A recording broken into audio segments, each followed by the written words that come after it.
Sveiki, tai klausimas toks nėra paprastas. Kaip medituojančiam žmogui sutalpinti savo viduje tiek ugnį, tiek vandens elementą. Jeigu ugnis yra aktyvumas, o vandens elementas yra ramybė, tai reiškia medituojantis žmogus arba praktikuojantis žmogus, jisai sugeba kažkuriam savo gyvenimo etape, daugiau praktikuodamas arba daugiau medituodamas, persilaužti ir sugebėti būti ramybėje pats su savim, atlikdamas gal kažkokią praktiką, kažkokį retrytą. Ir tarsi vyksta toks lūžis, kai nuo to prasideda malonumas. Pradeda žmogus jausti malonumą iš to ramaus būvio, iš to savęs pajutimo, iš to ryšio su aplinka, su gamta, su visata. Ir šitas lūžis turi ir teigiamų, ir neigiamų efektų. Teigiamas tas, kad žmogus savo viduje randa tą džiaugsmą, tą laimę, tą užsipildymą, pasitenkinimą.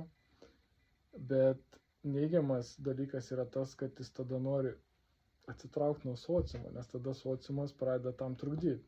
Tai reiškia darbas, kiti žmonės, kažkokie reikalai, darbai, miestas ir šurmulys, eismas intensyvus, visi šitokie dalykai, kurie nutraukia tą dėmesį nuo mūsų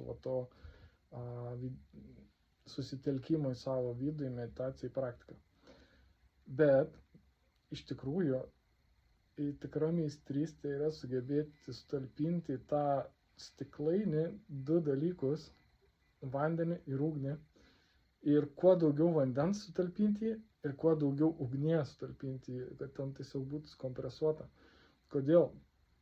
Todėl, kad jeigu bus tik čiut-čiut to ir čiut-čiut to kito, tai sunku judėti.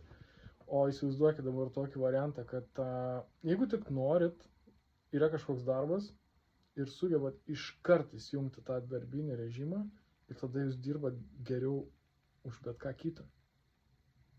O jeigu reikia medituoti, persijungiat ir medituojat geriau už bet ką kitą. Ir problema kame, pradedant nuo to, kad kai esam tiesiog dar nieko nebandę, jokių meditacijų, jokių praktikų, tiesiog gyvenam gyvenimą, dirbam, kažką darom, aktyviai judam, ten dėmesys į visas pusės, faina, smagu, juda viskas. Tada būna labai sudėtinga ateiti kažkokią meditaciją ir ten išbūti, išsėdėti, ten tokia kančia. Ir tada tenai per ilgą laiką, per tą sėdėjimą, tiem, kas yra užsispyrę, kas vis tiek kitai eina, kam yra įdomu, įvyksta lūžis, ane? Bet supranta, tada reikia dar vieno lūžio, kad jau tada, kai visa tai patinka, ta praktika, ir atrodo, kai kas gali ten jau labai ilgai tame būti, vėl reikia lūžio, kad sugebėti sugrįžti ten, kur buvom, kad neiškristi iš to. Nes tada tiesiog pasikeičia komforto zona. Anksčiau komforto zona buvo tiesiog paprastas kažkoks pasaulietiškas gyvenimas. Tada pasidarė komforto zona kažkoks praktikavimas, bendravimas su žmonėm, kurie irgi tokie gal jautrus, yra tame, nesivelimas ten į kažkokius dalykus, kur kelia nemalonius jausmus, komforto zona.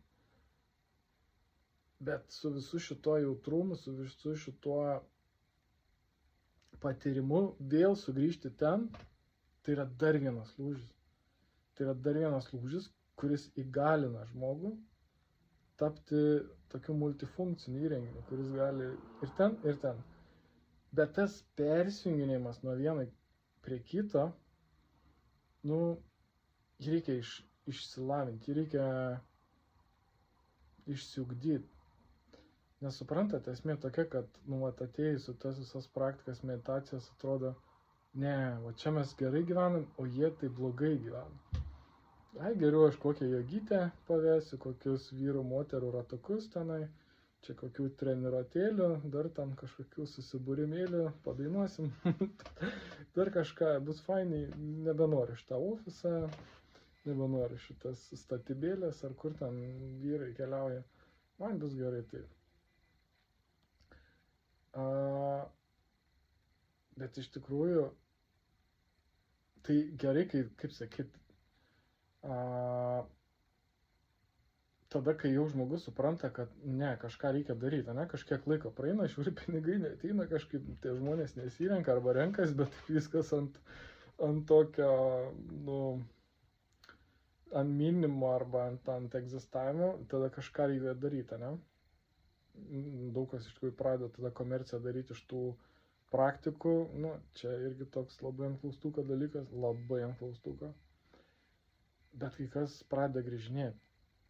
Ir tas grįžinėjimas, jisai vėlgi gali būti toks, kad nusivylimas praktikom, nes neatnešė to, ko norėjo, ir su tokiu minuso ženklu grįžinėjimas.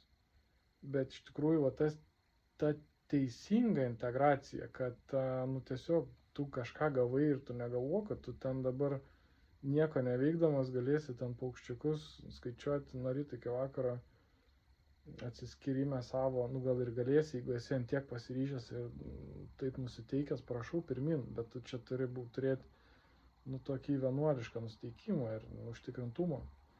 Bet jeigu taip dar blaškaisi, tai dėja teks ir tam sociume padirbėti ir sukurti vertę ir, nu, neatsitraukti nuo jo. Ir va čia prasideda tada, jeigu prasideda tas suvokimas, prasideda mokymas integracijos. Bet vėlgi, čia turi būti pripažinimas, kaip alkoholikas turi pripažinti, kad jisai alkoholikas, taip ir tas, kuris turi priklausomybę nuo kažkokių praktikų, turi pripažinti, kad jis turi priklausomybę dėl to, kad nebenori grįžti į oficialį ar dar kažkur, nori tik tais va tame ir lygta, ne? Ir kai jisai pripažįsta, kad, nu jo, čia dabar aš komforto zonai ir iš tikrųjų, nu, tai jis pamato, kad čia yra ir neigiamų dalykų, o tada tik tai prasideda tas pokytis, nes iki tol jisai neprasideda, iki tol gali būti, kad netgi kritikavimas yra visų kitų. Kritikavimas, kad o, mes čia atėjom, matot, jau mes čia kaip fainai kokį ratelį susikūrėm, mes gyvenam teisingai, visi kiti, tai jie žino tenais, blogai gyvena, nesupranta, ką daro ir tada tai šis, ne, toks atsiskyrimas, nu, labai žalingas, nes ir kitus tada automatiškai moko to. Tai va, tai žodžiu, meistrystė tada yra tame, kad galėtų suderinti šitos dalykus ir per kiek greit laiko išeina iš vieno į kitą įeiti. Ir kaip jos išeina suvaldyti. Ir kaip išeina stipriai kiekvienam iš jų būt. Čia vat yra klausimas.